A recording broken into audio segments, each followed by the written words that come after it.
Good evening, guys. I hope I'm audible and visible to you.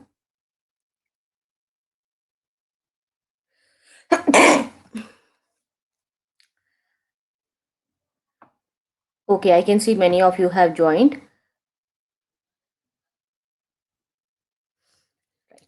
Raj Yadav, आपका question है I would like to join an academy subscription. Please tell me when your new batches will be starting. See, my batches are coming in next week. सिर्फ 4 दिन बचे हैं. Only 4 days to go.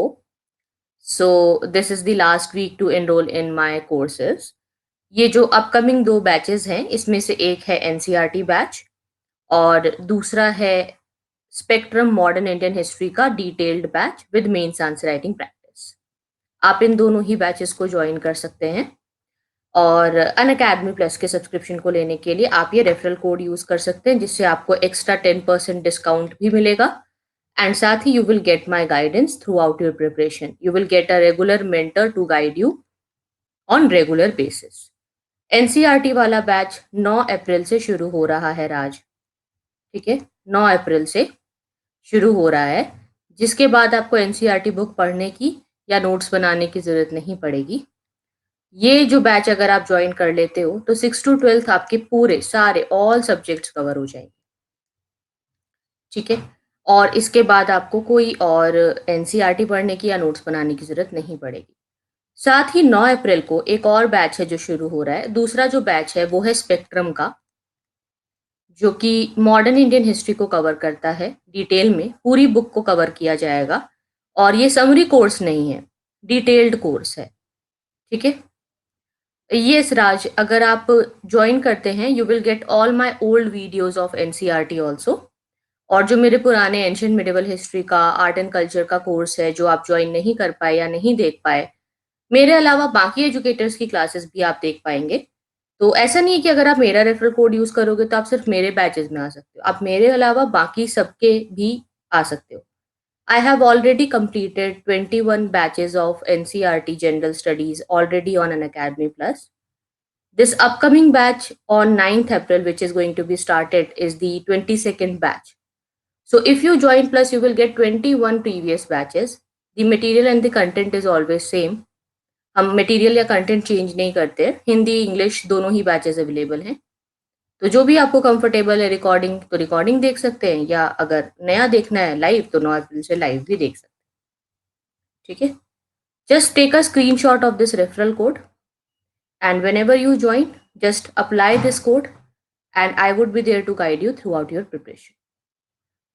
Yes Raj, you can join from tomorrow, no problem. Okay, और बाकी जो आपके doubts हैं, कोई और अगर आपकी क्वेरी है तो आप थोड़ा सा वेट करें। Okay Raj, yes sure, no problem, you can come in 9 April batch also and use this referral code. Make sure that you apply this code and you take the screenshot, or you can write the spelling. It's AARTEE10. Please type the spelling properly so that you can get the 10% discount.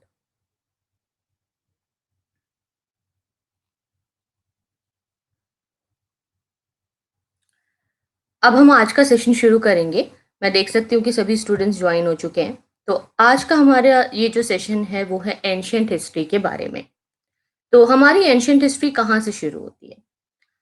अगर हम देखें तो ancient history में आपको Indian ancient history पढ़नी है, world की ancient history नहीं पढ़नी है। एंड ये शुरू होती है प्री हिस्ट्री से। हिंदी में प्री हिस्ट्री को क्या बोलते हैं? प्रागैतिहासिक काल। अब ये जो प्री हिस्ट्री है, इसे हम प्री हिस्ट्री क्यों कह रहे हैं? क्योंकि ये एक वो हिस्सा है हमारे इतिहास का जिसका हमारे पास कोई रिटन रिकॉर्ड नहीं है, यानी कि कोई लिखित हमारे पास रिकॉर्ड नहीं है। Right, no written record. अब जो है बात यहाँ ये आती है कि अगर रिटन रिकॉर्ड नहीं है तो हम फिर कौन से तरीके से हिस्ट्री को जानेंगे? हिस्ट्री को समझने के 3 सोर्सेज होते हैं। There are 3 sources to understand history. ठीक है, 3 सोर्सेज हैं जिसके द्वारा आप किसी भी प्रकार के इतिहास को जान सकते हैं, किसी भी जगह के इतिहास को जान सकते हैं। इतिहास को जानने के 3 तरीके होते हैं, 3 सोर्सेज होते हैं, स्रोत होते हैं। तो आप में से कौन मुझे बता सकता है कि वो 3 सोर्सेज क्या हैं? अगर मान लीजिए हमें किसी जगह की हिस्ट्री का पता लगाना है, तो क्या वो 3 तरीके हैं जिससे हम उस जगह की हिस्ट्री को जान सकते हैं? Can you give me some examples? Yes, good evening guys, सभी को गुड इवनिंग। जो भी लोग जॉइन हो रहे हैं, they can answer and participate. हम लोग एंशिएंट हिस्ट्री के बेसिक्स को आज क्लियर करेंगे। तो सोर्सेज की अगर हम बात करें तो क्या-क्या है? आलिया का आंसर है manuscript and inscriptions. Very nice Alia, बिल्कुल सही। Manuscripts and inscriptions.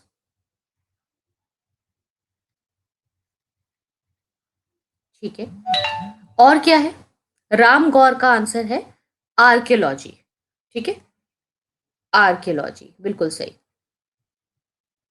ठीक है, तो हमारे पास ये 3 सोर्सेज होते हैं। किसी भी जगह की हिस्ट्री को जानने के 3 तरीके हैं। या तो हमारे पास वहाँ की मैन्युस्क्रिप्ट्स हों, या इंस्क्रिप्शंस हों, या आर्कियोलॉजी।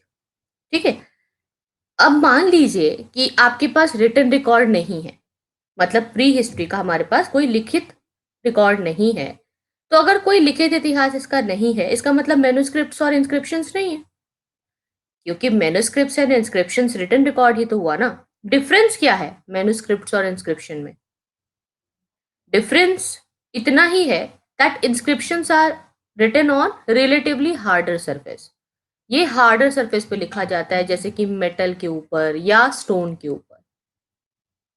और इंस्क्रिप्शंस जो होते हैं वो थोड़े से लंबे समय तक चलेंगे। लेकिन जो मैन्युस्क्रिप्ट्स हैं वो पाम के पत्तों के ऊपर, या जो बर्च है उसके ट्री की छाल पे लिख दिया, तो ऐसे। तो ये जो है जल्दी पेरिश हो जाते हैं, दे आर मोर पेरिशेबल। जल्दी पेरिश हो जाते हैं, है ना? जल्दी खराब हो जाते हैं, खत्म हो जाते हैं। और आर्कियोलॉजी में क्या आता है? आर्कियोलॉजी में आपके टूल्स, ठीक है, आपके अलग अलग फाइंडिंग्स, केव्स, यूटेंसिल्स, फॉसिल्स, ये सब आ जाता है। तो अगर हमारे पास प्री हिस्ट्री का कोई रिटन रिकॉर्ड नहीं है, यानी कि मैन्युस्क्रिप्ट्स नहीं है, इंस्क्रिप्शन नहीं है, लेकिन आर्कियोलॉजी है, ठीक है, right? So archaeology is there. Now for pre history, if you don't have any written record, so you are only dependent on the archaeological findings. अगर कोई लिखित रिकॉर्ड नहीं है, तो हम सिर्फ आर्कियोलॉजिकल फाइंडिंग के ऊपर ही पूरी तरीके से डिपेंडेंट है। इस चीज को समझते हैं एक एग्जाम्पल से, और देखते हैं कि ये कितने हद तक सही हो सकता है। Let's take one example.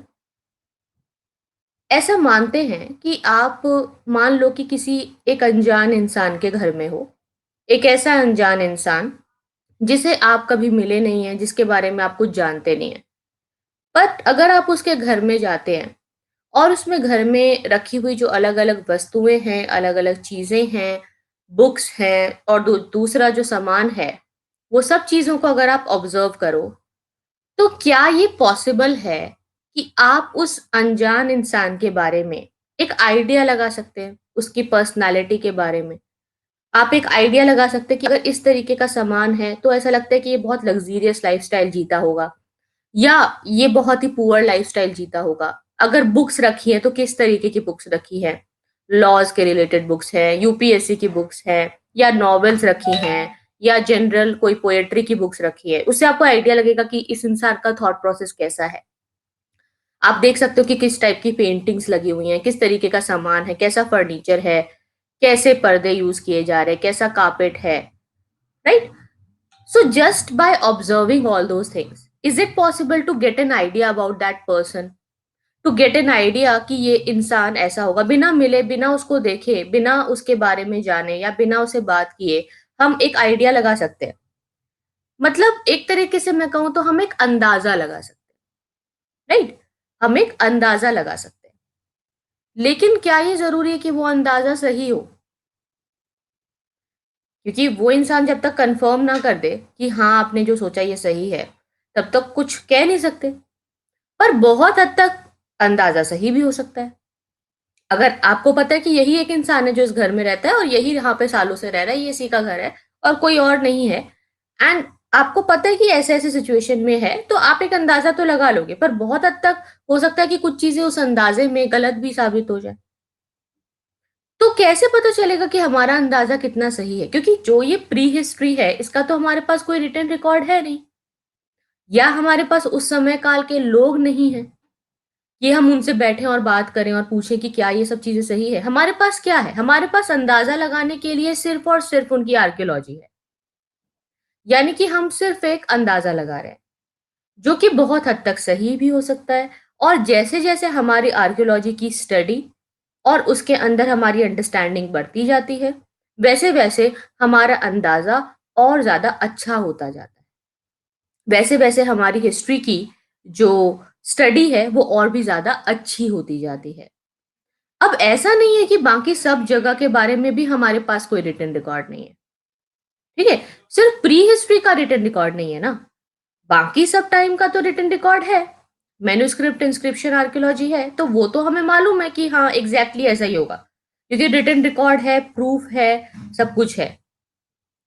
तो अब हम समझेंगे कि ये प्री हिस्ट्री है क्या? देखिए, प्री हिस्ट्री के 2 हिस्से हैं, प्रागैतिहासिक काल के 2 पार्ट्स हैं। क्या 2 पार्ट्स हैं वो? एक है स्टोन एज और दूसरा है मेटल एज। हम स्टोन एज या मेटल एज इसे किस बेसिस पे बोलते हैं? हम क्यों स्टोन एज को स्टोन एज ही बोलते हैं? Why do we call it stone age और why do we call it metal age? इसका रीजन क्या है? What was prevalent of stone? What was prevalent in metal, जो हम ये कहते हैं कि ये स्टोन एज और ये मेटल एज है? एक्चुअली हम यहाँ टूल्स को ध्यान में रखते हैं। स्टोन एज में स्टोन के टूल्स बनाए जाते थे और ज़्यादातर स्टोन के आर्टिफैक्ट्स होते थे, और मेटल एज में मेटल के आर्टिफैक्ट्स और मेटल के टूल्स होते थे, यानी कि धातु का यूज़ होने लगा। तो अभी हम प्री हिस्ट्री को समझेंगे, ठीक है? We will understand this prehistory now.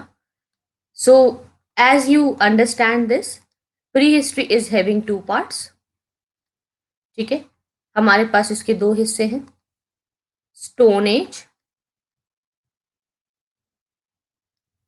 And metal age, ठीक है? Which is based on the tools and the findings which we got, जो सामान हमें मिला, जिस प्रकार के वस्तुएँ मिली। तो स्टोन एज के कितने हिस्से हैं? स्टोन एज के भी 3 और हिस्से हैं, और मेटल एज के भी 3 और हिस्से हैं, ठीक है? 3 पार्ट्स में ये डिवाइडेड है। तो सबसे पहला पार्ट, हमारी प्री हिस्ट्री कहाँ से शुरू होती है? स्टोन एज का सबसे फर्स्ट पार्ट क्या है? Number 1, palaeolithic age, right? Saransh and Asima, right? Palaeolithic age. Palaeolithic age, palaeo का मतलब क्या होता है? पुराना, ओल्ड, और लिथिक का मतलब होता है पत्थर, स्टोन। तो यानी कि हम इसे ओल्ड स्टोन एज भी कह सकते हैं। Can we call it old stone age, right? दूसरा है हमारे पास मीजोलिथिक एज, यानी कि मिडल स्टोन एज, और तीसरा है न्यूलिथिक एज, ठीक है? फिर मेटल एज में the first metal to be discovered was, जो पहला धातु हमें मिला वो कौन सा था? कॉपर, ठीक है? फिर दूसरा क्या मिला? कॉपर में जब हमने टिन को मिक्स किया तो मिला ब्रॉन्ज, और इसके बाद 1000 बीसी में आर्यंस के आने के कई सालों बाद हमें आयरन मिला, ठीक है? जब हमें कॉपर मिला, तो ऐसा नहीं है कि एकदम से हम कॉपर के टूल्स बनाने लग जाएंगे, समझ रहे हो? हम पहले स्टोन के टूल्स बना रहे थे और अब धातु मिल गया, तो क्या हम कंप्लीट स्विच ओवर करेंगे? नहीं, कंप्लीट स्विच ओवर नहीं करेंगे। We will mix stone with copper. हम स्टोन में कॉपर को मिक्स करेंगे, तो ये क्या बन जाएगा? Chalcolithic as.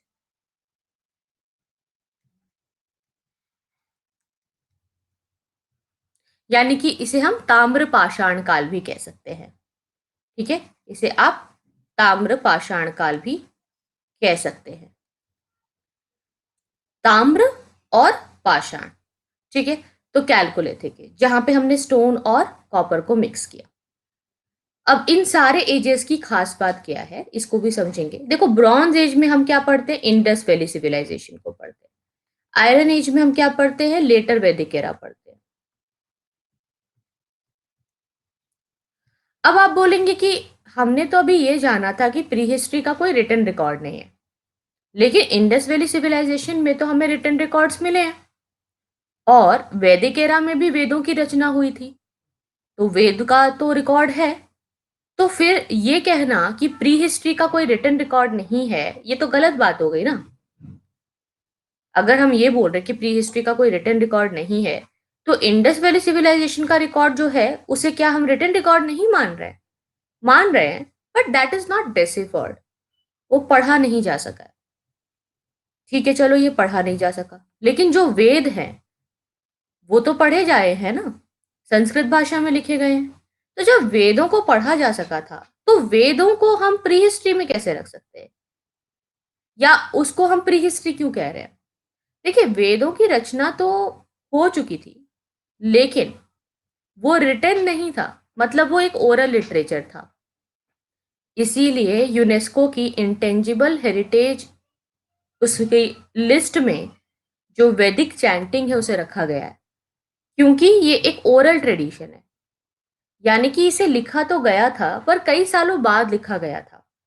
शुरुआत से इसे कभी लिखा नहीं गया, बल्कि इसे सिर्फ बोला और सुना जाता था। ठीक है, इसीलिए इसको सूक्ता भी कहते थे। सूक्ता, अच्छा कहा गया। इसको सुना जाता था और बोला जाता था, इसका उच्चारण होता था। तो जैसे कि हम देखते थे कि पुराने समय में ओरल लिटरेचर बहुत ही इंपॉर्टेंस दी जाती थी, ओरल लिटरेचर को। आप जैसे कि देखेंगे कि गालिब की जो शायरी होती है उसमें गालिब का नाम कहीं ना कहीं होता है। कबीर के जो दोहे होते हैं उसमें कबीर का नाम कहीं ना कहीं जरूर होता है, कहत कबीर सुनो भई साधु। ऐसा क्यों? क्योंकि बहुत सारे लोग पढ़ना लिखना नहीं जानते थे, लेकिन जब वो पर्टिकुलर दोहा पढ़ेंगे या वो पर्टिकुलर कविता कहानी या उस चीज को पढ़ेंगे, तो उन्हें पता चल जाएगा कि ये शायरी इसके द्वारा लिखी गई है, या ये कविता या दोहा या ये जो रचना है उसका रचयिता कौन है, उसका राइटर कौन है, वो लिटरेचरर कौन है। So people will get to know about this without even reading or writing the particular thing. Even if they don't know, even if they are illiterate, they would be able to understand that who is the creator of this particular creation. तो इसीलिए हम इसको भी non written sources के अंदर मान सकते हैं। और जहां पे हमें किसी भी चीज को एक्सट्रीम होकर के नहीं सोचना है, एक जनरल अंडरस्टैंडिंग के लिए इसको समझना है। ठीक है, तो palaeolithic, mesolithic, neolithic, copper, bronze, iron, ये तीन है। अब इन तीनों की खास बातें क्या है? सबसे पहले हम बात करेंगे पेलियोलिथिक एज के बारे में। ठीक है, सो पेलियोलिथिक एज, इसमें हमारे पास क्या क्या था? सबसे पहले फायर की डिस्कवरी हो चुकी थी, आग की खोज हो चुकी थी। दूसरा, इस समय के जो टूल्स हैं वो बहुत ही बड़े आकार के हैं और ज्यादा शार्प नहीं है। ठीक है, तो बहुत अच्छे टूल्स नहीं बना पाते थे हम लोग। जो है पेंटिंग्स करते थे, और नॉर्मल पेंटिंग्स चल रही हैं। ज्यादातर लोग जो है अगर हंटिंग भी कर रहे हैं, तो सिर्फ हंटिंग गैदरिंग ही इनका काम है और कुछ इनके पास नहीं है। Only hunting and gathering they use to do. ठीक है, हंटिंग गैदरिंग कर रहे हैं, और अगर हंटिंग गैदरिंग कर रहे हैं तो बहुत छोटे एनिमल्स का शिकार कर रहे हैं। बड़े एनिमल्स का शिकार क्यों नहीं कर पा रहे अभी? स्मॉल एनिमल्स क्यों? क्योंकि अभी उनके पास उतने बड़े बड़े टूल्स नहीं है, अभी उतने अच्छे टूल्स नहीं है उनके पास। ठीक है, इसीलिए। लेकिन मीजोलिथिक एज में आते आते हम देखेंगे कि बहुत ही अच्छे टूल्स बनने लगे। सबसे बड़ा चेंज क्या हुआ कि क्लाइमेटिक कंडीशन बदल गई। क्लाइमेट जो है वो वार्म हो गया, गर्मी बढ़ गई, और गर्मी बढ़ने की वजह से क्या हुआ, ग्रासलैंड्स डेवलप हुए। घास बहुत सारे हमारे सब कॉन्टिनेंट्स में उग गए। घास एक चारे का काम करता है जानवर के लिए, और इसीलिए घास को खाने वाले जानवर आने लगे। तो बहुत सारे जो डोमेस्टिक एनिमल्स जो हैं वो हमें इस टाइम में देखने को मिलते हैं, और लोगों ने पशुपालन करना शुरू कर दिया, मछली पालन करना शुरू कर दिया। तो जो नया काम लोगों ने शुरू किया यहाँ वो क्या था? डोमेस्टिकेशन। दूसरा फिशिंग, और साथ ही एग्रीकल्चर भी लोगों ने शुरू कर दिया, एग्रीकल्चर की शुरुआत हो गई। नेचुरली ही कुछ क्रॉप्स जो हैं व्हीट, राइस, बार्ले, नेचुरली ही सब कॉन्टिनेंट में ग्रो होने लगे, और उसको ऑब्जर्व करके लोगों को लगा कि अगर हम भी इसे उगाएं तो ये हमारे खाने पीने का एक अच्छा साधन हो जाएगा।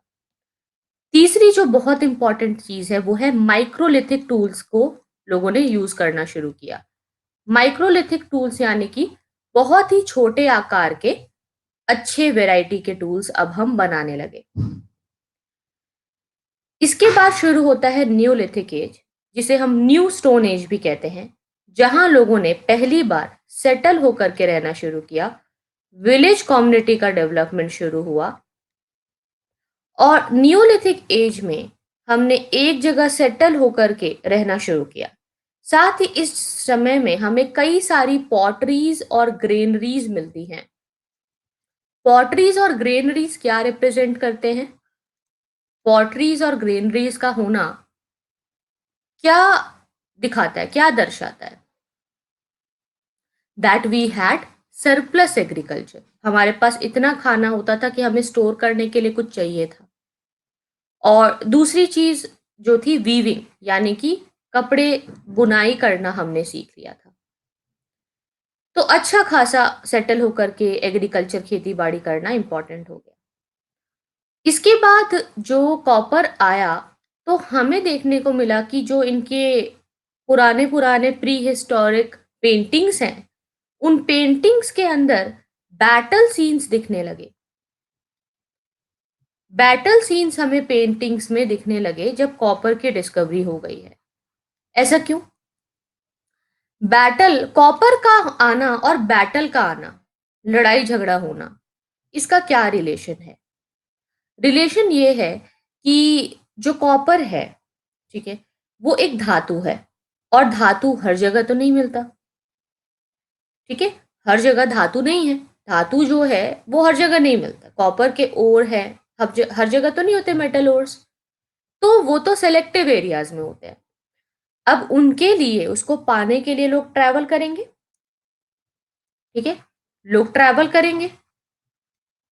अब मान लीजिए कि मैं एक ऐसी जगह पे रहती हूँ जहां मुझे मेटल नहीं मिल रहा, और मुझे पता चला कि आपके गांव में, आपके घर के बगल में मेटल मिल जाएगा। मैं आपके घर के बगल आऊं और वहां पे मेटल के लिए खुदाई करना शुरू कर दूं, और वहां से मेटल के ओर्स को एक्सट्रैक्ट करना शुरू कर दूं। तो आपके धातु को अगर मैं निकालने की कोशिश करूंगी, तो ऐसे में लड़ाई होना बिल्कुल संभव है, पॉसिबिलिटी है, क्योंकि सभी लोग बोलेंगे ना कि ये तो मेरा रिसोर्स है, तुम इसे क्यों ले रहे हो। ठीक है, तो अब जो है इसके लिए लोग लड़ेंगे, और धातु की खोज के लिए लोग ट्रैवल करेंगे। तो जब लोग ट्रैवल करेंगे तो लोग अकेले ट्रैवल नहीं करते हैं, लोगों के साथ ट्रैवल करते हैं उनके आइडियाज, उनके थिंकिंग, उनके खाने पीने, रहने का तरीका, उनका कल्चर, उनकी फूड हैबिट्स, उनकी लैंग्वेज। तो ऐसे में ह्यूमन का एक नेटवर्क डेवलप हुआ। हमारा माइंडसेट ब्रॉडन होने लगा, हम नैरोनेस से निकल गए, और जितना ज्यादा हम ट्रैवल करने लगे, मिलने लगे, तो हमारा कल्चर, हमारी सोसाइटी, उसका एवोल्यूशन, उसका डेवलपमेंट होने लगा। तो यहां हम कह सकते हैं कि मेटल एज में लोगों ने सही मायने में जीना सीखा, और अपने आप में कंपटीशन भी क्रिएट किया कि जो अच्छे से आगे बढ़ेगा कॉम्पिटिटिव एनवायरनमेंट में, उसी के पास ज्यादा चीजें रहेगी, वरना तुम नीचे रह जाओगे, गरीब रह जाओगे। सोसाइटी में आप कह सकते हो कि सोसाइटी में सोशल डिस्क्रिमिनेशन की शुरुआत हो गई, और ये चीज लोगों के घरों को देखकर भी पता चलती थी, क्योंकि कुछ घर बहुत बड़े बड़े थे जिसमें 4 से भी ज्यादा कंपार्टमेंट्स देखने को मिल रहे हैं, और कुछ घर बहुत छोटे हैं। और ये social discrimination Indus valley civilisation तक आते आते बहुत ही अच्छे तरीके से दिखने लगा, क्योंकि इंडस वैली सिविलाइजेशन में तो समाज में रहने वाले लोगों के लिए दो हिस्से थे, सिटाडेल एंड लोअर टाउन। तो सिटाडेल में अरिस्टोक्रेट्स रह रहे हैं, और लोअर टाउन में आम लोग रह रहे हैं। तो ये दिखाता है कि social discrimination was there in the society. But Indus valley civilisation को हम एक अर्बन सिविलाइजेशन कहते हैं। और यहाँ हम देखते हैं कि इंडिया इतना अच्छा, इतना हाइजीनिक और इतना अर्बनाइजेशन हो चुका था, जहाँ हर चीज़ सरप्लस में है, प्रोस्पेरिटी है, पीस है, सब कुछ है। बहुत ही अच्छे लोग थे, इनके पास अच्छी टेक्नोलॉजी थी। लेकिन अब यहाँ एक क्वेश्चन आता है कि जब ये लोग इतने ज़्यादा एडवांस थे, तो ये लोग आर्यन से क्यों हार गए? क्योंकि एडवेंट ऑफ आर्यंस जब हुआ, आर्यंस का जब आना हुआ, उसके बाद इंडस वैली सिविलाइजेशन डिक्लाइन हो जाती है। अब उसके कई सारे और भी कारण हैं, लेकिन जो फाइनल ब्लो इसको मिला वो आर्यंस के आने की वजह से मिला। तो जब ये लोग इतने एडवांस थे, इतना अच्छे कार्ड्स बनाते थे, इतने अच्छे ग्रेनरी बनाते थे, इतने अच्छे घर बनाते थे, ईंटें बनाते थे, सामान बनाते थे, इतने अच्छे गहने बनाते थे, तो वेपन्स क्यों नहीं बनाते थे? क्या ये वेपन्स बनाना जानते नहीं थे? वेपन्स बनाना जानते थे, इनके पास वेपन्स तो थे, पर इनके वेपन्स इतने अच्छे नहीं थे। क्या आर्यंस बहुत पढ़े लिखे थे? क्या आर्यंस इनसे बहुत ज्यादा समझदार थे? ऐसा भी नहीं है, क्योंकि आर्यंस जब आते हैं, आर्यंस कब आए हमारे यहाँ? 1500 बीसी में। आर्यंस जब आते हैं, तो आर्यंस तो पैस्टोरल थे। पैस्टोरल मतलब आप समझते हो? मतलब कि जानवर को पालने वाले लोग, पशुपालन करने वाले लोग, यहाँ से वहां जो घूमते रहते हैं अपने पशुओं को लेकर के, खेती बाड़ी करने वाले आम लोग जो होते हैं। ऐसे पैस्टोरल लोगों से ये एडवांस लोग जो इंडस वैली सिविलाइजेशन के थे, ये हार गए। ऐसा क्यों? क्योंकि इंडस वैली सिविलाइजेशन के लोग जो हैं, ये एडवांस तो थे ही, पर साथ ही साथ ये लोग पीस लविंग थे। और इन्होंने कभी भी वेपन्स के डेवलपमेंट के बारे में सोचा ही नहीं। ठीक है, मतलब ये जितना काम चल जाए उतने ही वेपन्स थे इनके पास, पर ये अननेसेसरी वेपन्स बनाने में, लड़ाई करने में, झगड़ा करने में, वॉर करने में या बैटल्स करने में ध्यान इनका नहीं रहता था। बहुत ज्यादा बैटल के साइंस हमें इंडस वैली सिविलाइजेशन में कहीं नहीं मिले। ये लोगों का काम था भैया गहने बनाना, खिलौने बनाना, अपना शांति से जीना, नॉर्मल एक लाइफस्टाइल को एंजॉय करना, प्रोस्पेरिटी को एंजॉय करना। ये नहीं है कि लड़ाई झगड़े में लगे रहेंगे या धर्म के नाम पे लड़ते रहेंगे। रिलीजियसली भी ये लोग बहुत कॉम्प्लेक्स नहीं थे। रिलीजन फॉलो करते थे, पर कॉम्प्लेक्सिटी नहीं थी। तो इन लोगों का एक पीस लविंग लोग थे। इन लोगों को ज्यादा एडवांस वेपन्स इनके पास नहीं थे। और दूसरी बात, इनको ज्यादा इनके पास अच्छे घुड़सवार सैनिक भी नहीं थे। लेकिन आर्यंस के पास सबसे अच्छी बात क्या थी? कि आर्यंस के पास हॉर्सेस थे। और अच्छी कैवेलरी होने की वजह से आर्यंस जीत गए। उनके पास अच्छे घुड़सवार सैनिक थे। कॉम्प्लेक्सिटी का मतलब होता है बहुत ज़्यादा मुश्किल बना देना किसी चीज़ को, अननेसेसरी किसी चीज़ को उलझा देना। ठीक है? तो सोसाइटी में, समाज में धर्म है, पर धर्म ऐसा नहीं है जैसा आज का हमारा धर्म है कि धर्म के नाम पे लोग लड़ने लग जाए, धर्म के नाम पे लोग सुपरस्टिशन करने लग जाएं, अंधविश्वास फैलाने लग जाएं, इलैबोरेटेड रिचुअल्स, जानबूझ के फालतू की चीजें करना, वो सब नहीं है। तो इनके पास बिल्कुल सही, अजय बिल्कुल सही आंसर है। हॉर्स, कैरियट, बेटर वेपन्स, इन सभी चीजों की वजह से आर्यंस जीत गए। और आर्यंस ने जिनको हराया, उन्हें क्या कहा गया? दास या दस्यूज। यानी कि ये वो इंडिजिनस लोग थे जो कि हार गए थे, और उन्हीं को बाद में शूद्रास कहा गया, ताकि वो सर्विस दे। और क्योंकि वो हार गए हैं, तो वो आर्यंस की सेवा करेंगे। बाकी आर्यंस ने अपने आप को ब्राह्मण कहा। उसमें से जो रूलर्स बने वो क्षत्रिय थे। तो ब्राह्मण, क्षत्रिय, वैश्य, शूद्र, ये चार हिस्सों में सोसाइटी बट गई। आयरन की डिस्कवरी का होना और समाज में इस प्रकार का बदलाव होना, इसके पीछे के कारण को समझना बहुत जरूरी है। 1000 बीसी में आयरन की डिस्कवरी हुई, और लोहे की खोज होने के बाद समाज में महिलाओं की स्थिति बहुत ही ज्यादा बिगड़ गई। तो महिलाओं की और शूद्रास की जो स्थिति है वो क्यों बिगड़ी?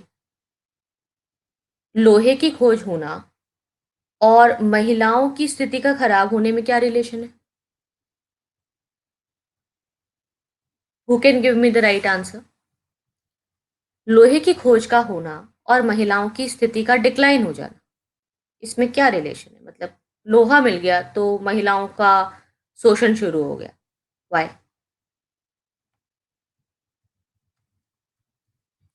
Slave labour? नहीं नहीं, देखो, सबसे पहले देखो गाइस, ये जो लोग हैं, लेट्स अंडरस्टैंड दी क्रोनोलॉजी। ठीक है, आप क्रोनोलॉजी समझिए, क्या है हमारी क्रोनोलॉजी यहाँ। यहाँ आर्यंस के लिए इंपॉर्टेंट क्या है, आप मुझे ये बताओ। आर्यंस जो ये लोग हैं, इनके लिए क्या चीज की जरूरत है, इनके लाइफ में क्या चीज इंपॉर्टेंट है? आप देख सकते हो ये लोग पैस्टोरल है, मतलब कि इनको क्या पसंद होगा? नहीं नहीं, वॉर क्यों पसंद होगा, लैंड क्यों पसंद होगा, why agriculture, why weapon? No, they love animals. Pastoral लोग हैं भाई, उनके लिए जानवर से ज्यादा जरूरी कुछ नहीं है। पशु, जानवर, पैस्टोरल लोग, समझो आप। पैस्टोरल, ध्यान दीजिए, दो तरीके के ग्रुप्स होते हैं, ट्राइबल ग्रुप्स हो या लोगों का ग्रुप हो। जब आप हिस्ट्री में पढ़ते हो, या तो पैस्टोरल होंगे या एग्रीकल्चरल होंगे। या तो वो एग्रीकल्चरलिस्ट होंगे, खेती बाड़ी करने वाले, या पशुपालन करने वाले। तो पैस्टोरल का मतलब होता है पशुपालन करने वाले। पैस्टोरल मतलब क्या होता है? पशुओं को पालने वाले। इसीलिए ये लोग पशुओं की मांग करते हैं। ऋग्वेद में लिखे हुए जो श्लोक हैं, जो उसमें मंत्र हैं, वो कहते हैं कि वो ज्यादा से ज्यादा कैटल मांगते हैं, कि हमें भगवान, हमें कैटल दो, हमें ज्यादा से ज्यादा कैटल दो। गाय की पूजा करते हैं। कैटल को बहुत इंपॉर्टेंस क्यों दे रहे हैं? क्योंकि वो बार बार ईश्वर की तारीफ करते हैं और ईश्वर से कैटल्स मांगते हैं। क्यों? क्योंकि पैस्टोरल लोग हैं ना भाई। समझिए, देखो, हमारी जो हिस्ट्री है, हमारी पूरी हिस्ट्री, इंडिया की हिस्ट्री देखा जाए तो बैकवर्ड चलती है। मतलब हमने शुरुआत कहाँ से की? Urban civilisation, Indus valley civilisation. ठीक है, अर्बन सिविलाइजेशन, जहाँ शहरों का पूरा प्रभुत्व है और लोग बहुत ही पढ़े लिखे समझदार हैं, काफी अच्छी टाउन प्लानिंग में जी रहे हैं, काफी अच्छी लाइफस्टाइल में जी रहे हैं। फिर आर्यंस आ गए, जो कि पैस्टोरल हैं, मतलब कि जो पशुपालन करने वाले लोग। फिर उसके बाद आयरन की डिस्कवरी के बाद खेती करने की इंपॉर्टेंस बढ़ जाएगी। फिर खेती बाड़ी करने का जो स्कोप है वो इंक्रीज हो जाएगा। उसके बाद आप देखेंगे कि महाजनपदों का उदय होगा, जहां आप देखेंगे कि 16 महाजनपद थे, जिसमें से मगध सबसे बड़ा महाजनपद बनता है। और सोसाइटी में डिस्क्रिमिनेशन बढ़ता जाएगा, महिलाओं की स्थिति खराब होती जाएगी, स्वयंवर की प्रथा को छोड़ दिया जाएगा, त्याग दिया जाएगा। बच्चों का बहुत कम एज में विवाह कराना शुरू कर देंगे, चाइल्ड मैरिज शुरू हो जाएगी, पोलीगैमी शुरू हो जाएगी, डॉरी सिस्टम शुरू हो जाएगा। गुप्ता एज तक आते आते तो वो बिल्कुल रिजिड हो जाएगा। गुप्ता एज तक आते आते कास्ट सिस्टम एकदम रिजिड हो जाएगा। उसके बाद फिर भारत पे कई बार अटैक्स होंगे, और उसके बाद इन्वेशन होगा। जिन लोगों से हम व्यापार करते थे, अरब्स, वही अटैक करेंगे। और उसके बाद आप देखेंगे एक ऐसा समय आ जाएगा जहां स्लेव डायनेस्टी रूल करती है इंडिया पे, दासों का शासन होता है भारत पे।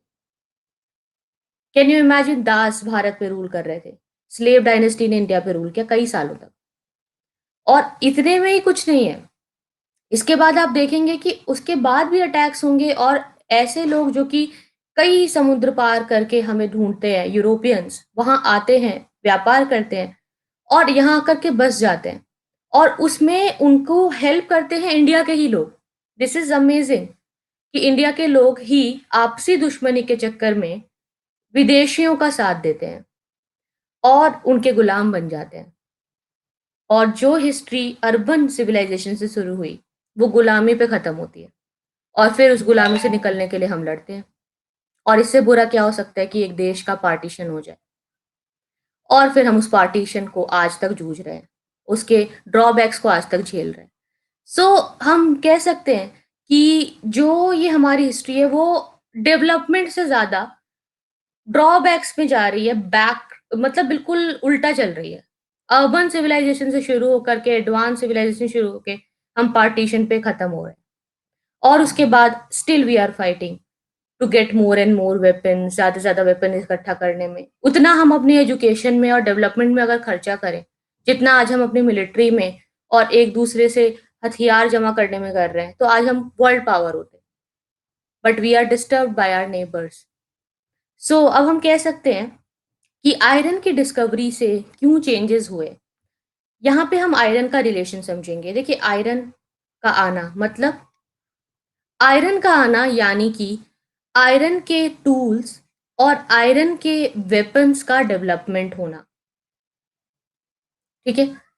अब आयरन के प्लफ आ जाएंगे, मतलब कि आयरन का हल आ जाएगा, हल जिससे खेत को जोता जाता है। अब जो खेतों को हलों से जोता जाएगा, तो पहले भी हल होते थे, लेकिन वो वुडन प्लग होते थे। पहले भी खेती होती थी, पर लकड़ी का हल होता था। लेकिन अब लोहे के हल से खेती करना ज्यादा आसान होगा। बड़े बड़े जंगलों को काटा जाएगा और बड़े बड़े फॉरेस्ट एरिया को काट करके, क्लियर करके वहां पर खेती करना आसान हो जाएगा। ठीक है। So a lot of forest area was brought under cultivation. बहुत सारे खेती वहां पे जो है खेत बनाए गए और जंगलों को काट दिया गया। कल्टीवेशन की शुरुआत हुई। अब कल्टीवेशन बहुत ज्यादा बढ़ गया, खेती बहुत ज्यादा होने लगी, तो सरप्लस एग्रीकल्चर हो गया। जब सरप्लस एग्रीकल्चर हो गया, तो अब जिन लोगों के लिए पहले कैटल्स इंपॉर्टेंट थे, मतलब आयरन की डिस्कवरी से पहले कैटल वाज मोर इंपॉर्टेंट। ठीक है। अब उन लोगों के लिए क्या इंपॉर्टेंट है? लैंड। बिकॉज जमीन होगी तभी तो खेती करोगे। जमीन के लिए जंगल तक को काट देते हैं, तो लैंड इंपॉर्टेंट हो गई। लैंड इतनी इंपॉर्टेंट हो गई कि अब कैटल की बलि चढ़ाने में भी कोई टेंशन नहीं है।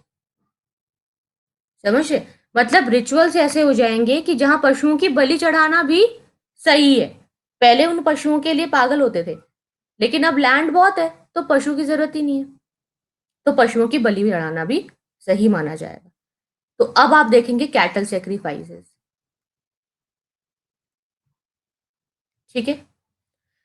तो अब हम देखेंगे कि जो है कैटल्स को बलि चढ़ाया जाता था। हॉर्स को भी बलि में चढ़ा दिया जाता था, क्योंकि आप देखेंगे कि जो अलग अलग यज्ञ होते थे, जैसे कि अश्वमेध यज्ञ, उसमें अश्व को अंत में बलि चढ़ा दिया जाता था।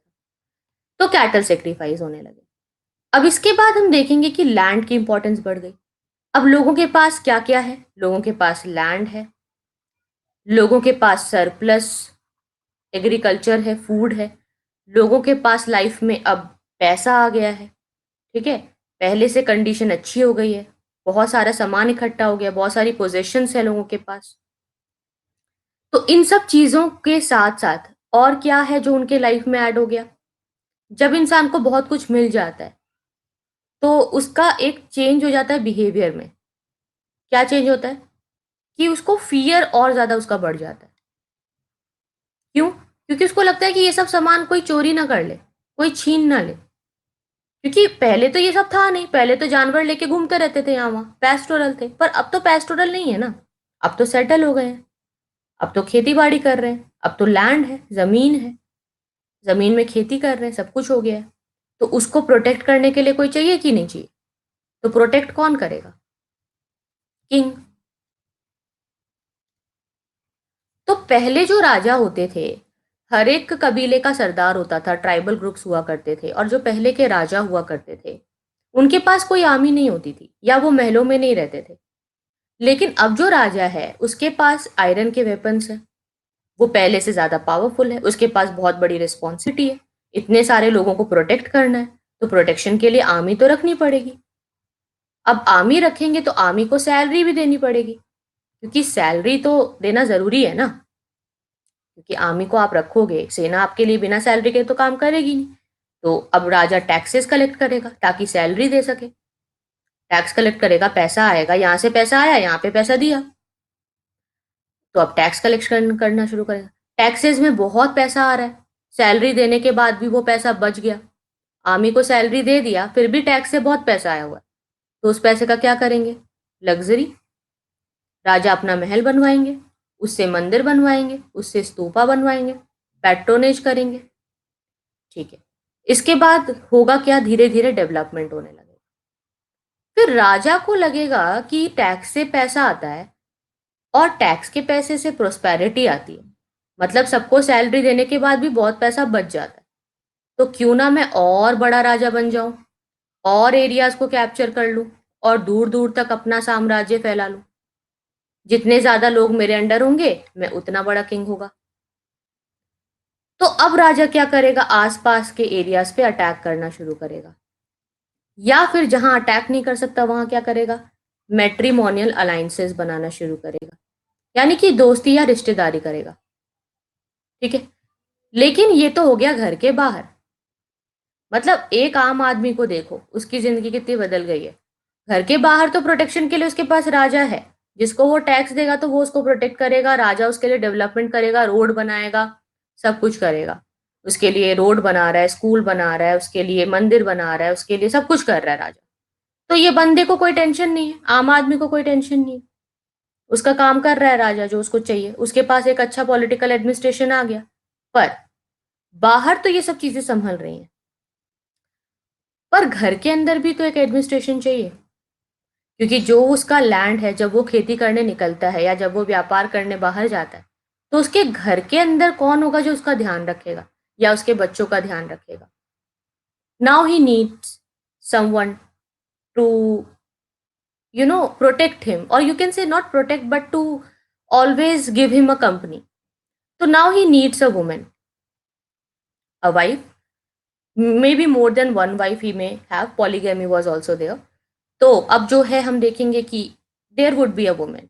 अब ये जो वुमेन है, इसका काम है कि वो हर तरीके से घर की देखभाल करे। अगर वो घर वापस आता है तो ये इंश्योर करे कि उसको टाइम पे खाना मिल रहा है, ये इंश्योर करे कि उसके बच्चों को टाइम पे खाना मिल रहा है, ये इंश्योर करे कि सब कुछ ठीक है, साफ सफाई है घर के अंदर और बाकी सारी चीजें बिल्कुल अपने प्लेस पे हैं। ये उसका काम है। लेकिन ये वुमेन ये सब क्यों कर रही है? मना भी तो कर सकती है। ये बोल सकती है ना कि भाई मैं तुम्हारे बच्चे की पॉटी क्यों साफ करूं, तुम खुद करो। पर वो ऐसा नहीं बोल रही है। Why not? वो करने के लिए रेडी है। Why she is uneducated? See, women बना नहीं कर रही है, दो रीजन है। पहली बात, हमने वुमेन को उसको यूज करना था, हमने उनको पूरी तरीके से एक्सप्लॉइट करना था ताकि हम उसकी सर्विस ले सकें। और हम किसी की सर्विस कब ले सकते हैं? अगर वो वीक हो, वरना वो सर्विस देने से मना करेगा। और किसी को भी कमजोर बनाने का सबसे अच्छा तरीका है उसके एजुकेशनल राइट्स को छीन लेना। तो हमने पहले ही महिलाओं के एजुकेशनल राइट्स को छीन लिया, उनको सभा समितियों में जाने का हिस्सा खत्म कर दिया। अब कहा जा रहा है कि तुम सभा समितियों में नहीं जा सकते, तुम पढ़ाई लिखाई नहीं कर सकते, तुम कोई नया काम नहीं सीख सकते, तुम कोई स्किल्स का डेवलपमेंट नहीं कर सकते, तुम्हें कुछ आएगा ही नहीं। तो तुम इलिटरेट हो, तुम्हें ना पढ़ना आता है ना तुम्हें कोई और काम आता है, तो तुम वैसे भी किसी काम के नहीं हो, तो तुम घर का काम ही करो। और वो चुपचाप ये करेगी क्योंकि उसके पास कोई ऑप्शन नहीं है। मान लो कि वो बोले कि मैं नहीं करूंगी, मैं जा रही हूँ, तो कहाँ जाएगी, क्या करेगी? और मान लो कि कोई वुमेन कोशिश भी करे कि घर से निकलते हैं चलो पढ़ाई करते, तो ऐसा क्या, मतलब आप खुद ही सोचो, ऐसा क्या कोई भी महिला नहीं होगी जिसने सोचा होगा कि मैं इस चीज को छोड़ूं और बाहर निकलने की कोशिश करूं? हम उसके साथ सुपरस्टिशन अटैच करेंगे, यस बिल्कुल सही अजय, वी विल सी। हम कहेंगे कि भाई रिलीजन के अकॉर्डिंगली ये पाप है अगर तुम घर से बाहर निकल जाओ, और अगर तुमने पढ़ाई की तो तुम्हारे हस्बैंड की डेथ हो जाएगी या तुम्हारे बच्चों की डेथ हो जाएगी। और हम देखेंगे कि कई महिलाओं के साथ ऐसा हो जाएगा, तो लोग बोलेंगे देखो इसने अपने हस्बैंड की बात नहीं मानी, तो देखो इसके साथ क्या हो।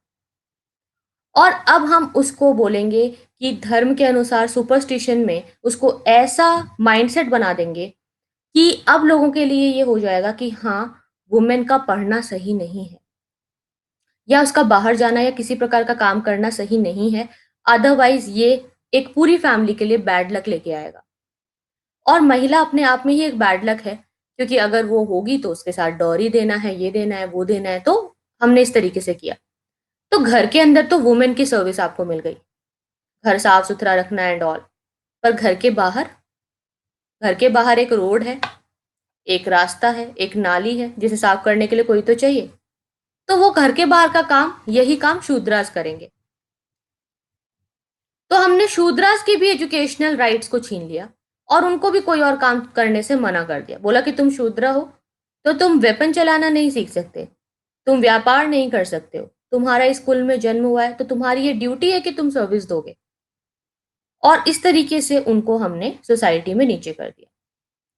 और ये ऐसा कर दिया कि लोगों का माइंडसेट ऐसा बन गया कि लोग उससे बाहर ही निकल पाए और ये सोसाइटी के अंदर प्रेवलेंट हो गया और वर्ण व्यवस्था जो है वो चलती रही और धीरे-धीरे वो और भी ज़्यादा कॉम्प्लेक्स हो गई। शूद्रास कौन है? शूद्रास वो लोग हैं जो कि भारत के अंदर पहले से थे और वो हार गए थे जब आर्यंस का एडवेंट हुआ। तो यहाँ मैंने आपको दास और दस्युज के बारे में बताया था ना कि दास और दस्युज कौन थे? दास और दस्युज वही लोग थे जिनको कि बाद में कहा गया था कि तुम हार गए हो, तुम्हारे पास अच्छे वेपन्स नहीं है, तो इसीलिए तुम जो है शूद्रास बनोगे, ठीक है? सो दे बिकेम शूद्रास। सो वो डिफीटेड थे और इसमें से सभी लोग डिफीटेड नहीं थे। Few of them were poor also. कुछ ऐसे भी थे जिनके पास अच्छे कैटल्स नहीं थे क्योंकि आपको पता ही है कि आर्यंस के पास तो बहुत अच्छे कैटल थे, बहुत अच्छे हॉर्सेस थे। तो कुछ ऐसे भी थे जो गरीब थे जिनके पास अच्छे कैटल या हॉर्सेस नहीं थे, तो इसीलिए वो कुछ नहीं कर पाए। उसमें से कुछ के पास बहुत अच्छे कैटल थे, जो पहले से ही सामान का फेर-बदल कर रहे थे। बहुत सारे ऐसे ट्राइबल ग्रुप थे, जो कि बंजारे थे, यहाँ से वहाँ आना-जाना और व्यापार करने का काम करते थे, तो वो वेश्यास बन गए। उसमें से कुछ ऐसे थे जो बहुत अच्छे वॉरियर थे, जो कि ऊँचे कुल से बिलॉन्ग करते थे, पहले से ही चीफ्स हुआ करते थे, ट्राइबल चीफ और एडमिनिस्ट्रेटर की पोज़ीशंस पे थे, वो लोग क्षत्रिय बन गए। इस तरीके से ब्राह्मण, क्षत्रिय, वैश्य, शूद्र ये 4 वर्णों का जो है शुरुआत हुई। ठीक है? देखिए ये सब चीज़ें एक दिन में नहीं हुई, ये एक ग्रेजुअल प्रोसेस था। इसके बाद धीरे-धीरे हम देखते हैं कि आगे की स्टोरी बहुत ही इंटरेस्टिंग है। मतलब ये तो मैंने जो आपको पार्ट बताया ये तो बेस था ना एंशिएंट हिस्ट्री का। आगे की स्टोरी काफ़ी इंटरेस्टिंग है क्योंकि अब हम देखते हैं महाजनपद का उदय और बुद्धिज़्म, जैनिज़्म का आना, जो कि वेश्यास के बहुत ही ज़्यादा सपोर्ट और पैट्रोनेज से आगे बढ़ा। क्योंकि बुद्धिज़्म और जैनिज़्म को वैश्यास बहुत सपोर्ट करते हैं क्योंकि वैश्यास का क्या हो गया था कि उनका सोशल अपलिफ्टमेंट तो हो नहीं पा रहा था। समाज में तो वो तीसरे वर्ण में आते थे, तीसरे नंबर पे आते थे और पैसा तो उनके पास बहुत था बिकॉज़ वो लोग बिज़नेसमैन थे, ट्रेड और कॉमर्स करते थे। तो उनको लगता था कि अपने पास पैसा तो है पर इज़्ज़त नहीं है। तो सोसाइटी में सोशल स्टेटस कैसे अच्छा हो? तो उनको बुद्धिज़्म और जैनिज़्म धर्म बहुत पसंद है और उन्होंने सबसे ज़्यादा कंट्रीब्यूशन किया। इसको बढ़ाने में। बहुत ज़्यादा पैसा, बहुत ज़्यादा डोनेशन दिया। फिर बुद्धिज़्म, जैनिज़्म का आना, एनलाइटमेंट और सैल्वेशन की पूरी स्टोरी का होना और फिर गुप्ता एज और सबसे ज़्यादा इम्पोर्टेंट पार्ट है जब आपका मिडिवल इंडिया में सारे इस्लाम का राइज़ होता है। फिर आपके पृथ्वीराज चौहान के साथ जो बैटल ऑफ तराइन हुई, that is very, very interesting. और उसके बाद दिल्ली सल्तनत, मुगल्स, यूरोपियंस मतलब ये पूरी हिस्ट्री की इंटरेस्टिंग जर्नी फिर शुरू हो जाती है आपकी। So it's very important one. तो अब जो है आज तो मैं बाकी की स्टोरी आपके साथ कवर नहीं कर पाऊँगी। If you want you can come in other classes उसके लिए आप क्या कर सकते हैं कि लिंक आपको मिलते रहेंगे अगर आप मुझे फॉलो करोगे तो, ठीक है? और आप मेरे बाकी के वीडियोज़ देखने के लिए सर्च कर सकते हैं मेरा नाम आरती मिश्रा। आपको यूट्यूब पे, अनअकैडमी के यूट्यूब चैनल पे या आपको अनअकैडमी के लर्निंग ऐप पे, फ़ेसबुक पे, अनअकैडमी के ग्रुप पे, हर जगह मेरे को आप इसी नाम से सर्च कर सकते हैं और आपको मेरे बाकी के वीडियोज़ मिल जाएँगे और अगर आप अनअकैडमी प्लस पर आना चाहते हैं, तो उसके लिए आप ये रेफरल कोड अप्लाई कर सकते हैं, आरती10। This referral code will give you extra discount on plus subscription. You can take a screenshot of this particular slide to get the information about prehistory क्योंकि ये particular slide आपको कहीं और नहीं मिलेगी. It's not available on Google or anywhere else or in any other book. You can take a screenshot of this particular slide if you want.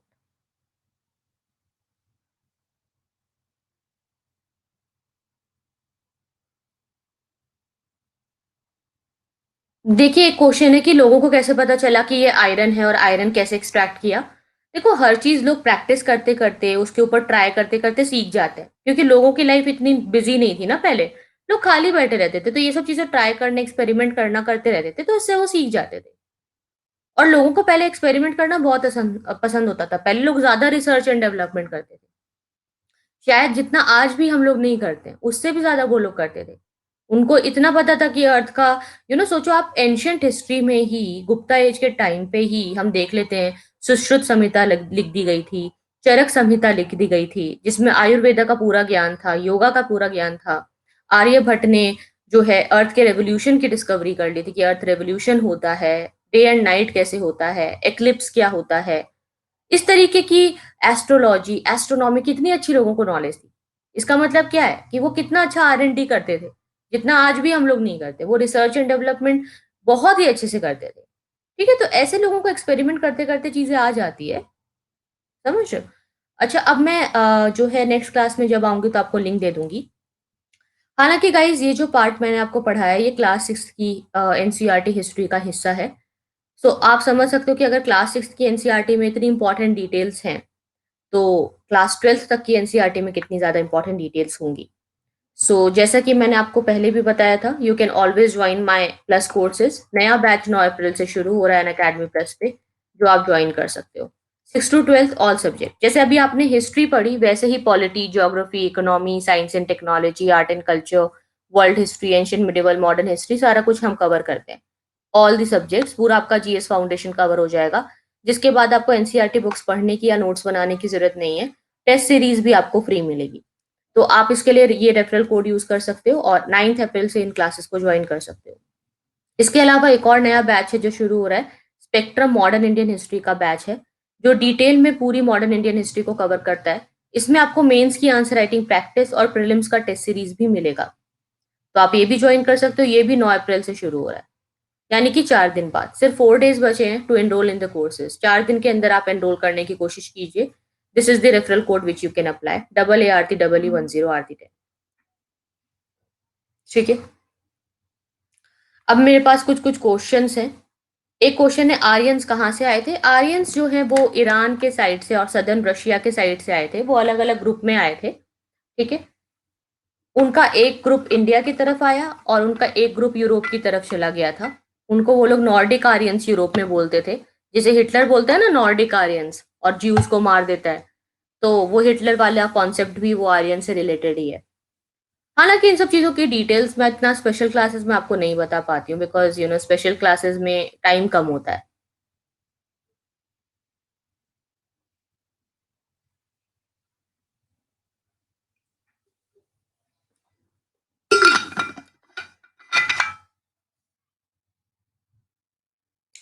मैं comment देख रही हूँ कि मेरे कोर्स से 2 ईयर का सब्सक्रिप्शन लिया है दीक्षित वलोद्रा ने।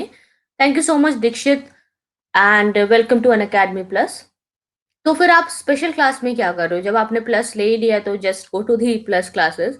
म मेरी क्लासेस स्पेशल क्लास जो है 9 अप्रैल से खत्म हो जाएँगी और प्लस क्लासेस शुरू हो जाएँगी। ओके, अभी अग्रवाल दैट्स ग्रेट।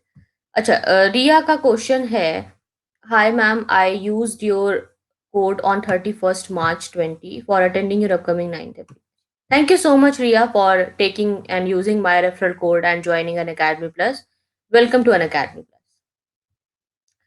इसके बाद नेक्स्ट क्वेश्चन है, is there any link between Mesopotamia and Indus valley civilisation worshipping mother goddess? See, mother goddess का worship we see that everywhere it is there because it is a sign of fertility. हालांकि they have always the link, they used to trade, ठीक है, वो उनका trade and commerce होता था। So yes, mesolithic era में agriculture शुरू हो गया था एंड न्यूलिथिक एरा में सेटल लाइफ की शुरुआत हो चुकी थी। Yes, you can read ancient history along with art and culture, ठीक है। अगला क्वेश्चन है अमृता का, मैम जो आपका अपकमिंग कोर्स है 8 पीएम की उसकी टाइमिंग देखो। अमृता, टाइमिंग चेंज नहीं हो पाएगी, लेकिन अगर आप 8 बजे नहीं भी देख सकते हो तो आप उसको कभी भी रिकॉर्डिंग में देख सकते हो और आप मेरे साथ रेगुलर टच में रहोगे। Personally I will guide you, हमारा ग्रुप होगा जिसमें आप 24 घंटे मेरे से कभी भी डाउट पूछ सकते हो। तो अगर आप रिकॉर्डिंग भी देखोगे, अगर आपको डाउट भी आएगा तो तब भी आप मुझसे डाउट पूछ सकते हैं, ठीक है। अगला क्वेश्चन है सक्षम का कि टेलीग्राम, देखिए टेलीग्राम पे I can't share the link here because Unacademy educators अपने पर्सनल लिंक्स नहीं शेयर कर सकते। जस्ट सर्च माय नेम आरती मिश्रा, आपको सब लिंक्स मिल जाएँगे।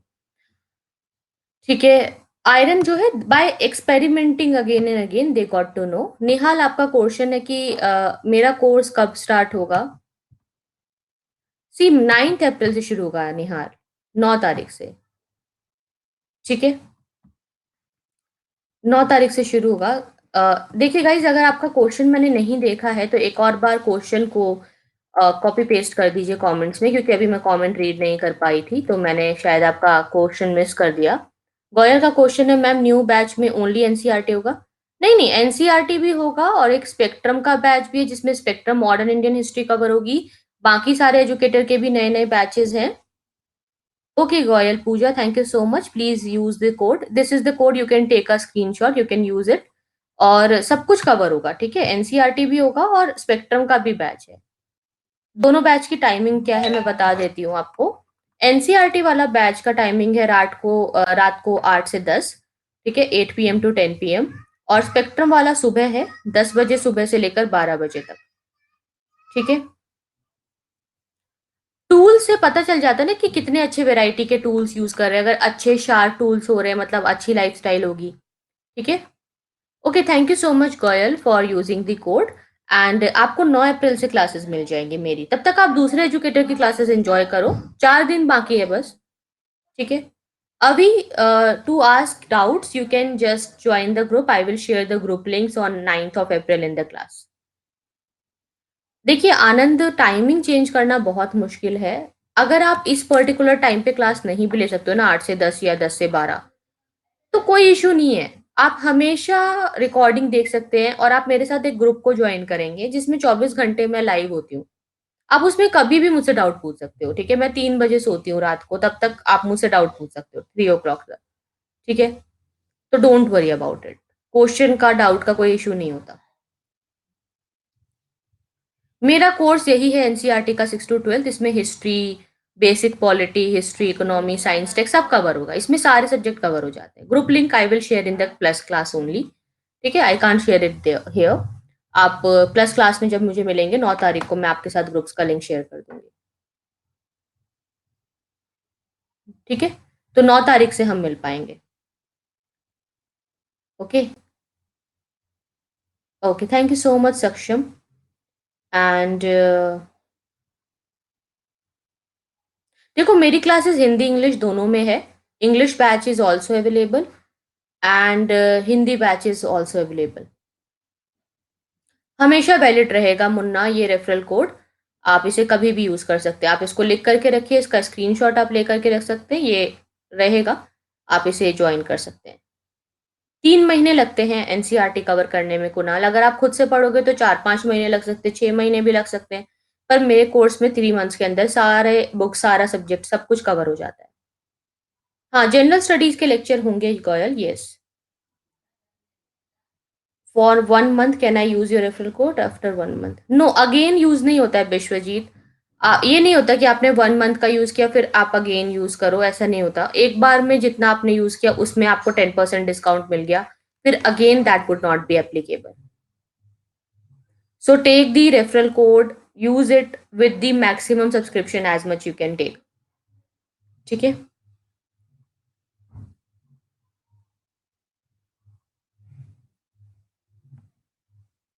अभी Agarwal, this 6 to 12 course is for basics only. Okay Ram Adhar, thank you so much. हाँ, 2 साल में पूरा कंप्लीट हो जाएगा, ठीक है।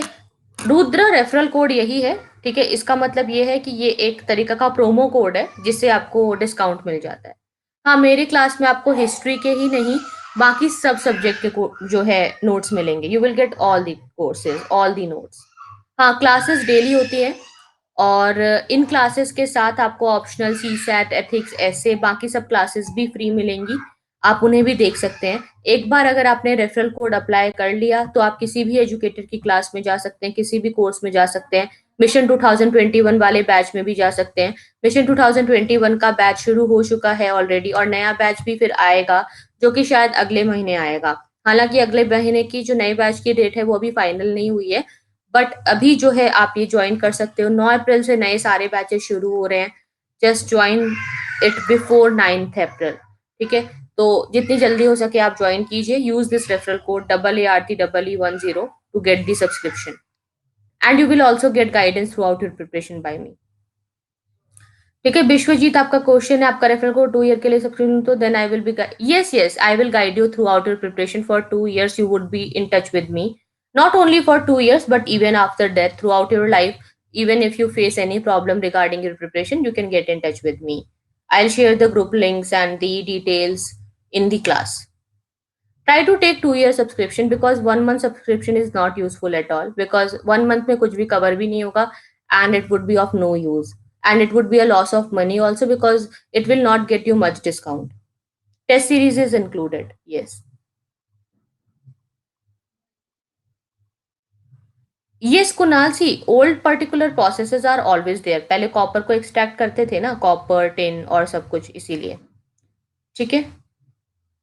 ओके, अभी ओल्ड एंड न्यू एनसीईआरटी में डिफरेंस ये होता है कि ओल्ड एनसीईआरटी आपको पहली बात तो पढ़नी नहीं है क्योंकि वो पूरा ओल्ड होती है, उसमें लैंग्वेज और चीजें इतनी आसान नहीं होती है. न्यू एनसीईआरटी अपडेटेड होती है, इसलिए आप न्यू ही पढ़ें. रुद्रा, आप मेरे फ्री क्लासेस देख सकते हैं. जस्ट आप मेरा नाम सर्च कीजिए और आपको यूट्यूब पे और फेसबुक पे अनअकैडमी के ग्रुप पे हर जगह अनअकैडमी के चैनल पे मेरे कोर्सेज मिल जाएंगे. Aarti Mishra, just search my name. ठीक है. If you have purchased old one, then also no problem because in my classes you would be able to cover the new one. Then you would not need to buy the NCRT books again or make their notes or reading them again because the course is sufficient. ठीक है. Okay, don't worry. So guys, आज की class में यही and करूंगी. आपके अगर कोई डाउट्स और क्वेश्चंस बच गए हैं तो आप कल मुझे दोबारा मिल सकते हैं. कल मॉर्निंग में मेरी क्लास दोबारा है 11 बजे. 11 बजे वाली क्लास सुबह आपको लिंक मिल जाएगा. कल मैं 3 क्लासेस लूंगी. एक 11 बजे होगी, एक 4 बजे होगी और एक रात को 9 बजे होगी. ठीक है.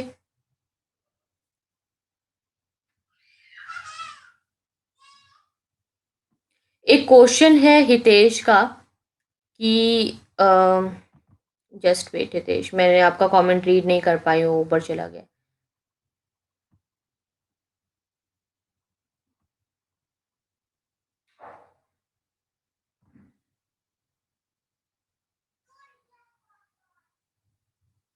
हितेश, एक बार आप री इंस्टॉल करके देखो ऐप को. ठीक है. Please try to reinstall the app again and then I think you would be able to do it.